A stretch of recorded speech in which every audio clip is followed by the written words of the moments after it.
Um oferecimento Goiás Fazendas, GP Asfalto e Organic Brasil. As tendências de mercado, novas tecnologias, empreendedorismo, clima e tudo que tem foco no que movimenta o campo são pautas no Agro e Prosa. O seu podcast diário que tem como missão deixar você informado sobre o mundo agro. Divino Ronaldo conduz de forma descomplicada e interativa entrevistas com os maiores especialistas deste mercado. Então vem com a gente! Está começando mais um episódio do Agro e Prosa Podcast. Tá bem, bom, a Embrapa ela tem um programa de melhoramento genético de trigo que já dura 40 anos. E mais recentemente, vou dizer aí por volta de 2010, nós começamos a trazer os materiais de trigo que haviam sido cruzados, né? E aí é um trigo convencional, não é trigo geneticamente modificado. Começamos a levar para os cerrados.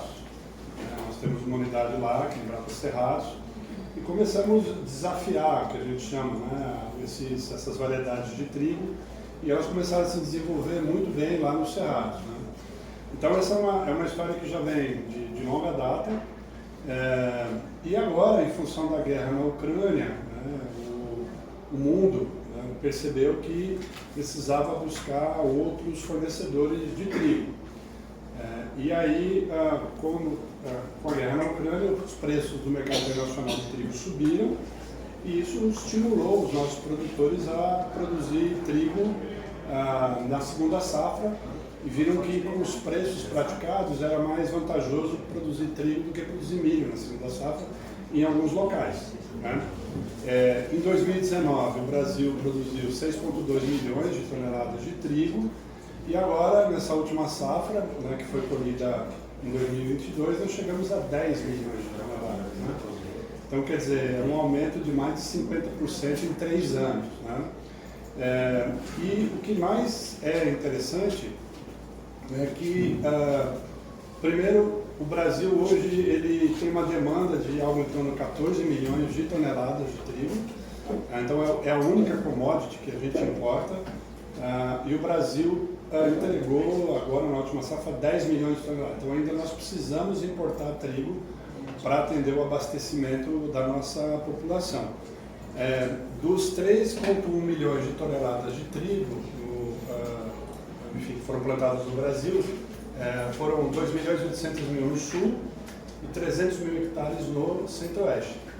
E a boa notícia é que a Embrapa mapeou os cerrados, que são o segundo maior bioma do Brasil, né, e viu que nós temos 4 milhões de hectares que se adequam à produção de trigo tropical. Isso eu estou me referindo aqui a áreas já consolidadas, tá? Então assim, a gente não precisa desmatar 1 milímetro quadrado de cerrado para produzir o trigo tropical. Ou seja, resumindo essa longa história... Desculpa, dá para usar terra que está precisando ser recuperada? Aí você vai precisar investir um pouco mais na questão da recuperação da, normalmente, pastagem degradada. Aí a gente pode falar um pouco sobre LPF, né? Mas o trigo ele tem uma exigência de nutricional e tal. Mas resumindo, nós podemos, em 5 anos, ser autossuficientes. Eu acho que nós vamos ser, em menos de 5 anos, autossuficientes na produção de trigo. E em 10 anos o Brasil pode exportar, virar um exportador líquido de trigo, né? Então isso é uma trajetória que a gente já viu acontecendo com a soja, né? E agora a gente está vendo com o trigo. Celso. Desculpa, só para aproveitar o gancho aqui, passa necessariamente por esse aumento da produção no cerrado, né? É o caminho para a autossuficiência, é a produção no cerrado. Isso, eu digo que a gente vai fazer crescimento em 2 direções, né? Uma é o crescimento vertical, que é o aumento de produtividade, tá? Então quilos por hectare, ou toneladas por hectare. Então, por exemplo, a produtividade média do trigo no Brasil são 3 toneladas por hectare. Mas esses materiais da Embrapa, teve um produtor ali no entorno do DF, que é o Paulo Bonato, em Cristalina, que ele colheu 9,6 toneladas. Quase 3 vezes, né? Mais de 3 vezes a média. Então isso mostrou o potencial produtivo no Cerrado, em Cristalina, né? Ali perto de Brasília, 100 quilômetros, né? Então nós vamos ter crescimento vertical, que é produtividade, e nós vamos ter crescimento horizontal, né, que é utilizando esses 4 milhões de hectares. Então assim, o que assusta o mundo às vezes, né, é que o Brasil ele tem ainda a área que já está consolidada, como é o caso desses 4 milhões. Lembrando, né, o Cerrado são 204 milhões de hectares, estou falando de 4 milhões, né, de hectares. Que é uma área que já está consolidada e que a gente pode utilizar para a produção de trigo, nesse caso. Para trigo são 40 milhões. Hoje nós temos 3,1 milhões, nós temos mais 4 milhões só no Cerrado. Fora as áreas aqui no sul do Brasil, né? Eu não estou nem entrando. Então, desses 204 milhões de cerrado, nós temos 4 milhões de trigo. Não. 4 milhões de área que pode ser utilizada para trigo. O Brasil tem no total 3,1 milhões de hectares, são 300 mil no Cerrado de trigo. 300 mil de trigo. Acho que ele tinha. O trigo ele pode vir a concorrer com o milho, diminuindo a produção, a área plantada de milho. A partir do momento que o produtor vai plantar aquilo que vai dar mais lucro. Exatamente. Né? Com o Brasil, né, ele vem colhendo safras recordes, inclusive de milho. Né? Nós colhemos mais de 100 milhões de toneladas de milho há 2 anos, não sei como ficou do ano passado. Né? Você vê, esse ano nós vamos passar de 150 milhões de toneladas de soja, né? Mais de 40 milhões de hectares. Assim, eu não vejo uma preocupação que o trigo viria a ocupar um espaço relativamente grande que competiria com o milho. Né? Mas isso, como você bem colocou, vai depender do bolso do produtor. Né? Se os preços estiverem interessantes, né, o produtor vai optar. Porque a suinocultura está sofrendo, né, com o preço do milho. A avicultura também. A avicultura e a suinocultura estão sofrendo bastante. Você vê que, salvo engano, né, por ano, né, eles estão trazendo mais de 1 milhão de toneladas de milho do Centro-Oeste para atender a demanda, né, da avicultura do estado de Santa Catarina, da avicultura da suinocultura. Né? Inclusive, nós temos trabalhado com cereais de inverno aqui no Rio Grande do Sul para ser uma possibilidade de substituição do milho. Né, para produção de ração. Aveia, trigo, centeio, cevada. A qualidade desse trigo, porque a gente importa da Argentina. Isso. A gente tem um trigo bom no Brasil. Um trigo bom. Assim, eu como dona de casa, o trigo é bom. A qualidade dele é verdade. A qualidade desse trigo no Brasil que está sendo produzido agora é melhor? Não, é melhor. Isso é um ponto importante que eu esqueci de mencionar. Esse trigo tropical, ele tem 15% de proteína. O trigo normalmente que a gente produz em outras regiões, ele tem 7,8%. Então, ele é considerado trigo grano duro. É que nem italiano. Isso, é trigo italiano ou mesmo esse argentino de alta qualidade. Né? E quem come uma massa, né? Eu sou paulista, né? A massa em São Paulo é muito boa. Mas você vai na Argentina e come, né, uma massa, você percebe, na Itália você percebe a diferença do trigo. Então isso é algo que realmente impressiona, né? Que a gente, além de estar produzindo trigo tropical, a gente está produzindo trigo com alto teor de proteína. A Embrapa ela tem algumas parcerias com a África, não tem? Já teve mais, né? Nós não estamos ajudando com que aquele país que não produz tanto, de repente venha se tornar um concorrente nosso no futuro, levando tecnologia que a gente levou décadas para aprender? Isso. Esse é um excelente ponto. E eu tenho, é algo que ao longo desses 3 anos e 8 meses quase agora, que eu estou à frente da Embrapa, que eu tenho dito. Né? A sociedade brasileira investe por ano bilhões de reais na Embrapa para a gente desenvolver soluções, né, para a agricultura brasileira. Né? E não é justo que nós façamos a transferência gratuita de toda essa tecnologia para potenciais competidores que estão no caminho, entre o Brasil e a China, né, que hoje é um dos maiores compradores da soja, né, acho que quase 80% da soja. Eu tenho falado sobre isso, e aí acho que é importante a gente separar em alguns componentes. A gente tem um componente de segurança alimentar e um componente de ajuda humanitária. O que a gente precisa fazer? Eu acho que todos os países, né, estão preocupados, principalmente com essa questão de mudanças climáticas e tal, estão preocupados com a questão da ajuda humanitária e da segurança alimentar. Então eu acho que assim, nós temos que participar do esforço internacional, né, para ajudar milhões de pessoas, que uma boa parte das pessoas que passam fome estão no continente africano, né, para ajudar a alimentar essa população. Esse é o primeiro ponto. Por outro lado, nós temos um componente comercial e de negócios que nós não estamos sabendo explorar, que deveríamos explorar, né? E aí eu dou sempre 2 exemplos. Aqueles mais experientes aqui da sala vão se lembrar que na década de 50 os americanos fizeram o programa Aliança para o Desenvolvimento, da USAID. O Ciro tem 2 mãos assim dadas, chama Aliança para o Desenvolvimento. Então a USAID veio, né, aportou recursos aqui para o Brasil se desenvolver, toda a indústria automobilística, né, eu sou do ABC, então Ford, GM, né, montadoras e tal, veio. Então, quer dizer, veio ajuda, só que os americanos trouxeram as indústrias. Depois, na década de 60, vieram os japoneses com a JICA, que é a Agência Japonesa de Cooperação. Né? Então, teve o programa PRODESER, de desenvolvimento industrial, mas vieram as empresas japonesas. Né? Então, assim, não existe almoço de graça. O que a gente precisa fazer? E eu já falei isso várias vezes, mas vou falar de novo. Né? Nós precisávamos ter uma ação coordenada. Acho que a Embrapa ela tem uma visibilidade, uma respeitabilidade. Nesses 3 anos eu rodei o mundo, né? Fui em todos os continentes, enfim. E a Embrapa ela pode ser uma ponta de lança para o setor privado brasileiro, para a parte de genética vegetal e para a parte de genética animal. Então, assim, podemos ir lá, podemos ajudar, mas vamos levar o setor privado brasileiro junto. Né? Eu acho que essa é uma oportunidade que nós estamos perdendo. Né? E podemos fazer isso de uma forma mais coordenada. O agronegócio acabou se assustando muito com a eleição do Lula. E a Embrapa e o agro tinham um protagonismo nos últimos anos aí, e o agro está com medo de perder esse protagonismo. A Embrapa, de alguma forma, muda alguma coisa, perde algum protagonismo ou não?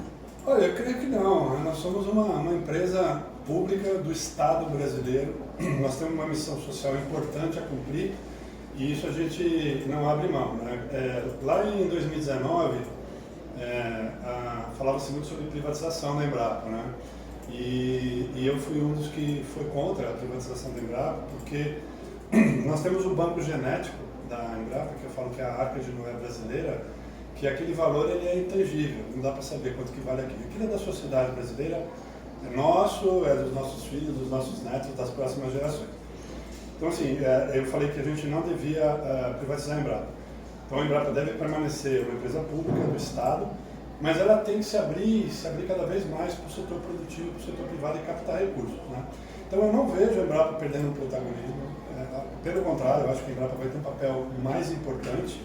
Né? E eu disse há pouco ali, nós temos que continuar lutando pelo nosso orçamento público, mas nós podemos capturar mais valor junto ao setor privado, e é isso que a gente tem estruturado a empresa para fazer nesses últimos anos. Celso, ainda nessa linha falando de investimento, de novo governo também, eu quero saber se você já citou com o presidente Lula para discutir questão de investimento para a Embrapa nos próximos anos, e já aproveitar também para saber qual que é o plano da Embrapa para investimento em nova tecnologia. Né? A gente está vendo aí que é o 3º ano de seca no Sul, então investir de repente em novas variedades aí mais resistentes.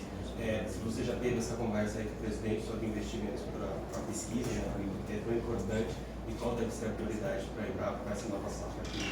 E se você conversou, se você continua mesmo. Não conversei.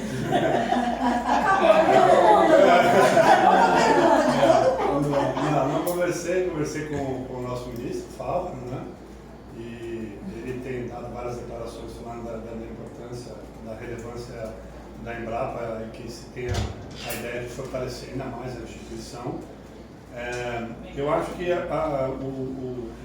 nós precisamos e nós temos ferramentas que possibilitam que nós tenhamos ações mais preventivas do que corretivas. Né? Então, assim, o ano passado essa questão da seca foi ainda mais grave. Né? Eu visitei Rio Grande do Sul, Paraná, Santa Catarina e o sul do Mato Grosso do Sul em 2 dias, né? E vi o dano terrível que foi causado pela seca. E aí a gente sempre fala, puxa, pois a seca esse ano foi terrível, né? O que a gente pode fazer? Né? Bom, tem uma série de estratégias, uma série de ações que podem ir desde o melhoramento genético, né, para você ter variedades que são tolerantes à seca.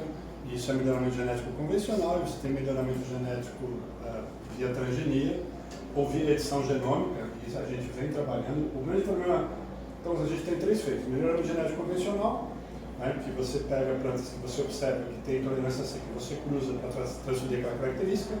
Você tem a transgenia, que aí você tem que passar por todo o processo de desregulamentação, que é caríssimo, né? A gente fala de mais de 100 milhões de dólares por um evento, né, por evento. E você tem a edição genômica, né, que o Brasil já considerou, na minha visão, felizmente, a edição genômica como um evento não transgênico, então você não precisa passar por desregulamentação, né, e a gente tem já trabalhos em andamento, como, por exemplo, voltando à questão do trigo. Né, a gente tem uma empresa argentina que achou um gene no girassol que dá tolerância seca. E nós agora estamos colocando ele no trigo tropical. Então você imagina um trigo adaptado aos trópicos que tem tolerância seca. Né? Isso aí pode ajudar a resolver o problema da fome. Não vai resolver, mas vai ajudar a resolver. Então uma estratégia é a questão do melhoramento genético. Outra estratégia é você melhorar as condições do solo. Né, e que o produtor precisa enxergar, né, o solo como um grande ativo que ele tem, né, para que ele tenha uma melhor estruturação do solo, para que as raízes possam penetrar mais profundamente. Então, porque a água ela vai secando, né, vai descendo, e a raiz, se ela não está bem desenvolvida, ela não consegue pegar água. Então, eu acho que assim, nós temos a questão do zoneamento agrícola de risco climático. Então, a Embrapa, para 44 cadeias produtivas, ela fala o que, quando, onde e quando plantar, né? E aí a gente dá o risco, se você plantar nessa janela, nesse lugar, tal cultura, tal variedade, dessa forma, você tem o risco de 5% de ter frustração da sua safra até 40%. Né? Então esse é o zoneamento agrícola e risco climático, que é uma contribuição da Embrapa, que virou uma política pública, que a gente, falando de recursos, né, a gente monetiza zero, né? Recebemos zero. E esse é um ponto que eu chamo sempre de atenção. Né? Como empresa pública, nós geramos uma série de soluções que estão aí, né, que são utilizadas, e aí o pessoal fala, a Embrapa é excelente, a Embrapa faz um belo trabalho, mas aí chega no final do dia tem que pagar o cheque, né? Tem que pagar as contas. Né? E o Estado brasileiro, a gente tem uma série de outras, tem várias prioridades, né? Segurança, saúde, infraestrutura e tal, e aí tem ciência e tecnologia. Né? Então, se a gente for concorrer de igual para igual com saúde, com educação, né, com ciência e tecnologia, é difícil. E por isso que aí eu volto na questão da parceria com o setor privado. Mas respondendo, acho que previsibilidade, né, tecnologia, né, preparo do solo, política pública, é um conjunto de ações para a gente não estar aqui o ano que vem de novo falando, né, tivemos uma seca e perdemos de novo. E a irrigação? O estímulo à irrigação entra aí? Entra, né? O Brasil ele tem uma área de algo em torno de 8 milhões de hectares irrigados. A gente tem potencial para chegar a 30 milhões. Nós temos 12% da água doce do mundo. Né? Nós temos aí o aquífero do Guarani, que passa aqui por baixo, né? Que, enfim, né? É um ativo enorme. Agora, tem que saber usar. Né? Se a gente não tiver políticas muito claras de uso, de recursos hídricos, de outorga, tal, isso aí, obviamente, se não tiver questão de recarga, né, se a gente não tiver, obviamente, combate ao desmatamento ilegal, a gente vai ter problemas no futuro. Eu creio que um dos maiores ativos que a Embrapa tem é o seu quadro de pesquisadores, que é fantástico. Só que a iniciativa privada no Brasil também começou a investir em pesquisa e precisa de bons quadros. A Embrapa tem conseguido reter, já que a iniciativa privada, em sendo carente, né, de bons quadros, acaba pagando bem. Vocês estão conseguindo manter o pessoal? Olha, considerando que nós temos 2.110 pesquisadores, né, nós perdemos talvez 10 pesquisadores aí nesses últimos 4 anos para o setor privado no Brasil e para as universidades americanas. Né? Só que isso vem crescendo. Né? Eu digo para você que a remuneração do pesquisador na Embrapa é muito boa. Tá? Digo para você que as condições de trabalho são boas. Só que como esse agro brasileiro vem crescendo e como os investimentos são muito grandes no Brasil e o pessoal lá fora vê que a gente tem pessoas altamente qualificadas e capacitadas, né? nós somos o tempo todo assediados, né? E temos que pensar em formas de reter essas pessoas. Uma das formas é dar participação para os nossos pesquisadores nas invenções, vamos dizer, nas coisas que eles vão fazer, que inclusive está previsto no Marco Legal de Ciência e Tecnologia, uma questão de implementação apenas. Como você falou lá de fora, o nosso agro ele é altamente criticado no mundo. E todo mundo que a gente entrevista fala assim, nossa, o agro da porteira para dentro é maravilhoso, da porteira para fora não sabe se comunicar, não sabe falar. De que forma a Embrapa tem ajudado a falar dessas boas práticas que a gente tem aqui, que não são poucas, a gente poderia enumerar várias aqui, mostrar isso para o mundo lá fora. Por exemplo, muita gente lá fora não sabe que a gente faz plantio direto, né? Um dos exemplos. A Embrapa tem feito um trabalho nesse sentido? Olha, eu posso falar de cátedra. Se eu tivesse meu passaporte aqui, eu mostrava para você o tanto de missões internacionais que a gente fez o ano passado. E aí, levando essa mensagem exatamente, né? Acho que a gente precisa fazer 3 coisas: comunicar, comunicar e comunicar. Né? E eu acho que a gente tem feito mal.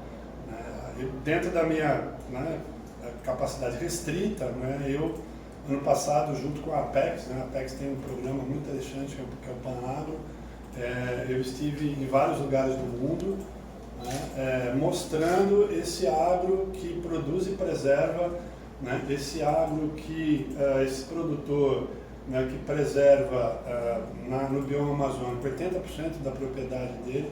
Quer dizer, isso é inimaginável, né, em qualquer lugar do mundo. Né? E eu, lá em Singapura, por exemplo, eu falei, imagina você investe num hotel aqui com 100 apartamentos, só que você tem que deixar 80 fechados, você só pode explorar 20, você vai fazer isso? As pessoas não. Eu falei, então, lá no Brasil, quem é produtor no bioma amazônico, né? E aí, nessa questão da comunicação, e vocês sabem melhor do que eu, você tem aqueles que não querem ouvir, então não adianta você falar, né? Ele não vai ouvir, não adianta você falar para ele, né? Você tem os que eu falo dos bobos úteis, né? que ficam multiplicando as informações ou as fake news, vamos dizer assim, e tem um jogo comercial bruto. Então também a gente não pode querer se enganar. Agora, para quem quer vir aqui, ver e conhecer, a gente pode mostrar, né? E aí tem uma história, o pessoal da comunicação fala que comunicar é contar história, né? Então uma história rápida aqui, e aí o cidadão ficou em pé ali, depois eu vou dar a oportunidade para ele também falar. Eu participei agora, né, de um debate no parlamento irlandês, né? E eu fui recebido pelo presidente da Frente Parlamentar Irlandesa no Senado e o presidente da Frente Parlamentar Irlandesa na Câmara dos Deputados. E não sei se vocês sabem, a Irlanda ela já foi um grande competidor do Brasil na produção de proteína animal, né? E eles falam que uma das missões deles é ajudar a alimentar o mundo, alimentar a Europa e tal, né? E eles muito preocupados com o acordo Mercosul-União Europeia, né? Porque isso vai eventualmente colocar a carne brasileira no mercado europeu, que é um mercado que eles contam como um mercado importante, né? E aí eu comecei a falar sobre agricultura de baixo carbono, sobre plantio direto, fixação biológica de nitrogênio, soja de baixo carbono, carne de baixo carbono, né? E aí o senador debruçou assim, veio para frente, olhou fechado para mim e falou assim: como que o senhor tem coragem de vir aqui em Dublin, no parlamento, me dizer que vocês estão produzindo soja de baixo carbono ou café de baixo carbono, se vocês estão destruindo a Amazônia e jogando tudo no chão, contribuindo para a emissão de gás de efeito de estufa? Eu falei, pois é, uma coisa, outra coisa, né? O Brasil precisa fazer o seu dever de casa em reduzir desmatamento ilegal, né, e em coibir aquelas pessoas que estão desrespeitando as leis do Código Florestal, e esse é um desafio que nós precisamos fazer. Agora, outra coisa é eu ter uma fazenda lá no estado de São Paulo, no Mato Grosso, né, que tem protocolos de produção de baixo carbono e que tem uma empresa aqui da Europa que vai lá e certifica, né, que ela é uma produtora de carne de baixo carbono ou de café de baixo carbono, uma empresa europeia. Né? E a gente tem esse protocolo, comercializa a carne e ainda vende os créditos de carbono lá para o fundo da Arábia Saudita ou dos Emirados Árabes, da Mubadala. Né? Aí tal. Aí eu falei, bom, então tá, vamos mudar de assunto, né? Aí, fazendo media training lá, trouxe para a parte da pesquisa, né? Que eu mesmo comentei. Então, assim, essa comunicação a gente precisa fazer mais e melhor. Tá? Deixa eu fazer uma pergunta. O ano passado, o ano passado a Embrapa trouxe algumas variedades de soja tradicional, que a gente vê que o mercado hoje, alguns produtores estão se voltando, né? Como está a questão da pesquisa nesse segmento? Evoluiu do ano passado para cá? Vocês trouxeram ano passado algumas variedades, né? Vou passar para o chefe aqui, lembrar para a soja e ajudar aqui para os universitários. Existe um mercado de soja convencional que oscila aí no mundo 5%, 10%, que depende muito do preço que é pago, né, por essa soja. Tem todo um custo de segregação, né, tem que segregar equipamentos, silos, etc. Então tem que ter um prêmio razoavelmente que interessa. Hoje a Embrapa tem o maior programa de soja convencional do Brasil. Você tem várias empresas no mercado de sementes brasileiro, mas a Embrapa preservou a questão da soja convencional, até porque, né, existe esse mercado, alguns produtores que se organizam bem têm esse ganho a mais, e a Embrapa tem oferecendo variedades adaptadas para todo o Brasil com essas características de não transgenia, né? E introduzindo outras características, como resistência a insetos, o melhoramento clássico sem ser o famoso transgênico, né? E resistência a doenças como a ferrugem, que é um problema sério na produção de soja. Mas é hoje os maiores problemas de melhoramento. E alguma dessas variedades hoje elas chegam a competir com a soja transgênica ou não? Em termos de produtividade, igual. É que a força do setor privado de marketing, de botar essas... é diferente de uma empresa privada como a Embrapa. A gente trabalha com parceiros, uma empresa pública como a Embrapa. Né? A gente trabalha com vários parceiros que tentam nos ajudar a botar esse material no mercado, mas não é como uma empresa privada que tem muito mais força de marketing. Mas tem as nossas variedades convencionais são tão produtivas quanto as variedades. A transgenia ela agrega algumas características com resistência, as mais famosas, que estão hoje dominando o mercado, é resistência a herbicidas, que facilitam o manejo, e resistência a insetos. Mas você pode, com soja convencional, fazer isso, dá um pouquinho mais de trabalho, mas você consegue controlar bem insetos, o manejo de pragas bem feito, você consegue controlar as daninhas como se fazia antes da transgenia, né? Isso seria edição genômica? Não. Edição genômica é outra coisa, inclusive é a minha área de atuação. Apesar de eu estar na chefia, a edição gênica, vou separar transgênico de plantas editadas. A transgenia, transgênico, você traz um gene de uma outra espécie e bota no caso da soja. Que a empresa que colocou a soja resistente ao glifosato em 1998 aqui no Brasil, eles pegaram o gene de uma bactéria e botaram na soja e ela ficou resistente ao glifosato. Só que nesses últimos 20 anos a evolução da genética foi tremenda. Hoje eu consigo sequenciar o DNA de uma variedade de soja em 4 horas. Antes demorava 10 anos e custou mais de 100 milhões de dólares. Hoje eu faço isso. Por que eu estou dizendo isso? Porque sabendo todos os genes, todas as sequências, e aí aparece uma ferramenta que deu o prêmio Nobel para Jennifer Doudna e Manuel Carpentier, agora ano retrasado, que é o CRISPR, que é uma ferramenta de edição gênica. Eu consigo simular coisas, eu posso olhar uma mutação que tem numa bactéria e fazer essa mesma mutação na soja usando o DNA da própria soja. Mutações que poderiam acontecer naturalmente, ou a gente faz cruzando a variedade A com a variedade B. Então o que está acontecendo em termos de legislação no mundo, diferente dos transgênicos, houve uma harmonização.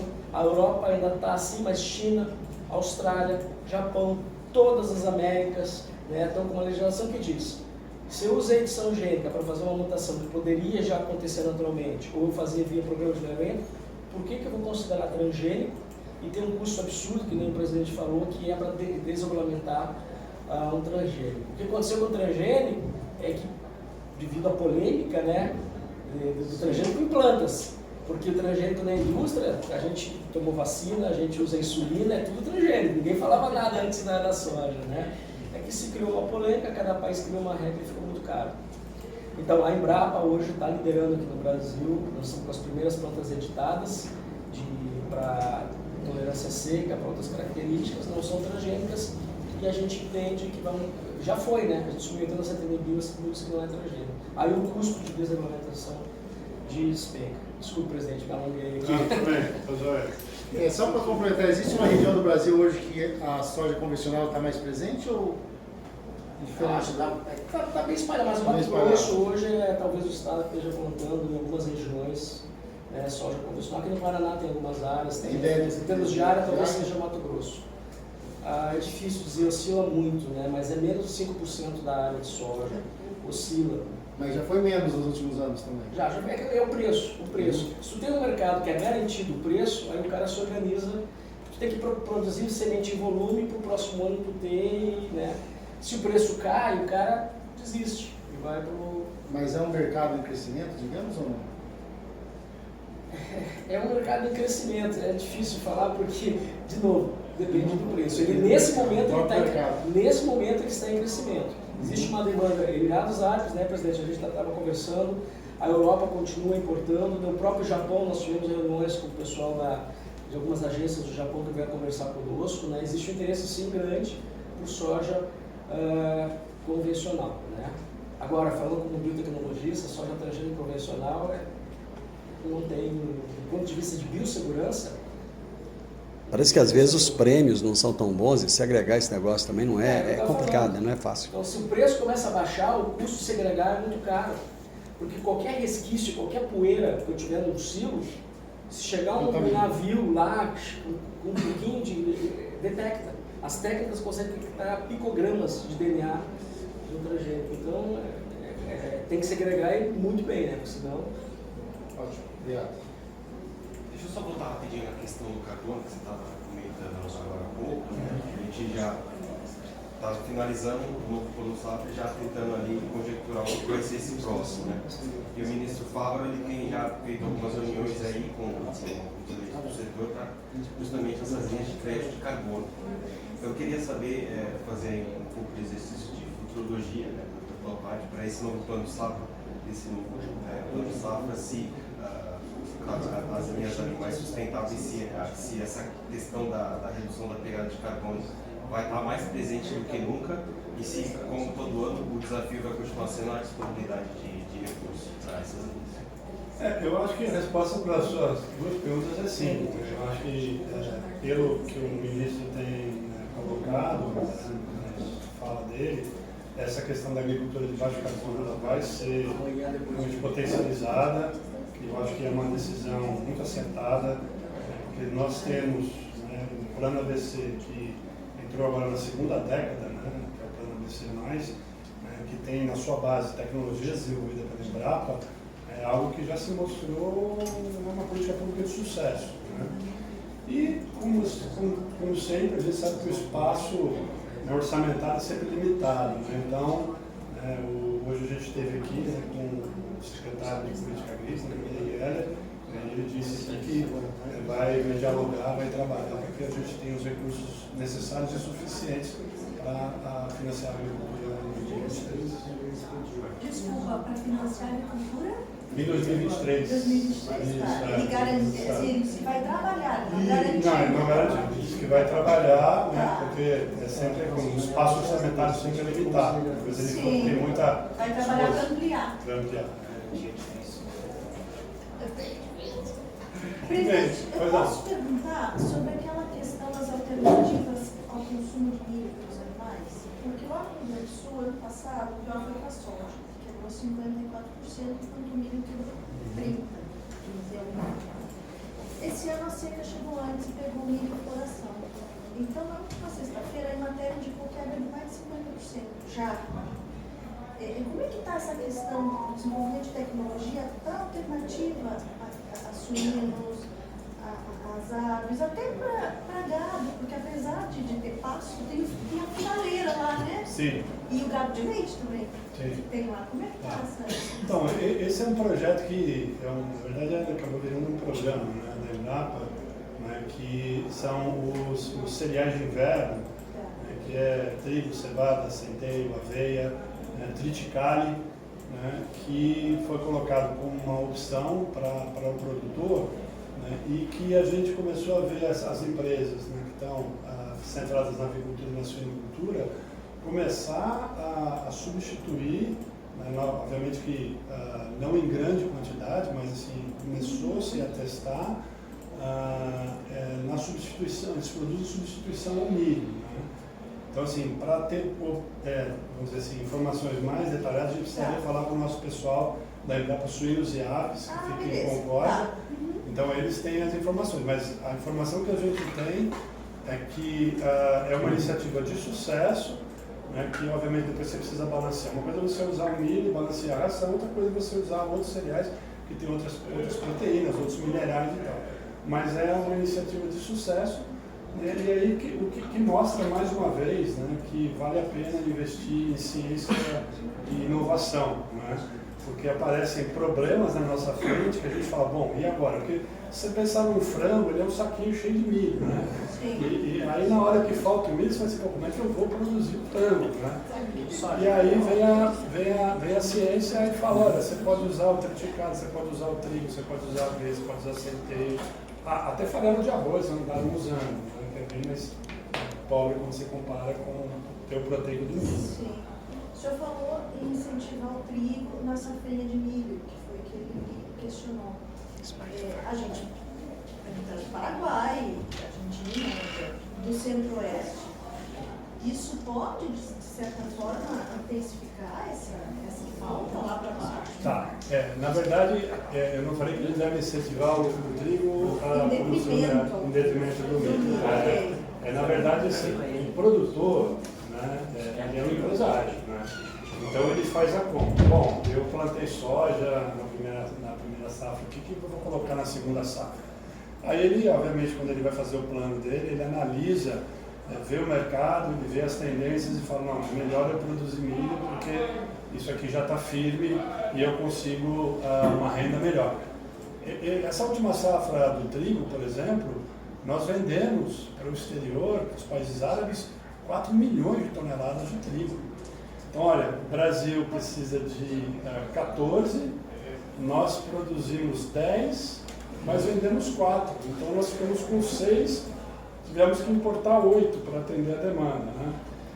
Então, acho que isso mostra a beleza, vamos dizer assim, dessa atividade do agro empresarial, como várias outras, né? Quer dizer, ainda que o Brasil seja importador, o produtor viu que valia a pena vender. Como uma opção. Exatamente, como uma opção. Nós vendemos. Sim. Agora, essa é sempre uma preocupação. Quando a gente teve quebra de safra, quando o preço do mercado internacional ficou muito bom e o pessoal falou, eu vou exportar e não vou manter aqui dentro.